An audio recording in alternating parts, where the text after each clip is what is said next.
اللہ الذی سخر لکم البحر لتجری الفلک فیہ بأمرہ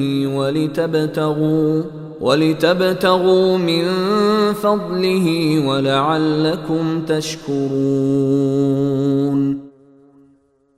اللہ وہ ہے جس نے سمندر کو تمہارے کام میں لگا دیا ہے تاکہ اس کے حکم سے اس میں کشتیاں چلیں، اور تاکہ تم اس کا فضل تلاش کرو، اور تاکہ تم شکر ادا کرو۔ وَسَخَّرَ لَكُم مَّا فِي السَّمَاوَاتِ وَمَا فِي الْأَرْضِ جَمِيعًا مِّنْهُ إِنَّ فِي ذَلِكَ لَآيَاتٍ لِقَوْمٍ يَتَفَكَّرُونَ۔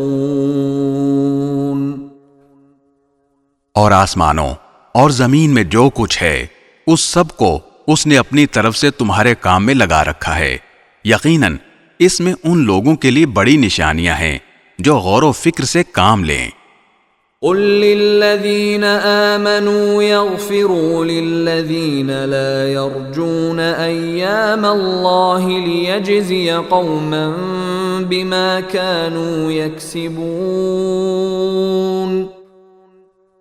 اے پیغمبر، جو لوگ ایمان لے آئے ہیں ان سے کہو کہ جو لوگ اللہ کے دنوں کا اندیشہ نہیں رکھتے ان سے درگزر کریں تاکہ اللہ لوگوں کو ان کاموں کا بدلہ دے جو وہ کیا کرتے تھے۔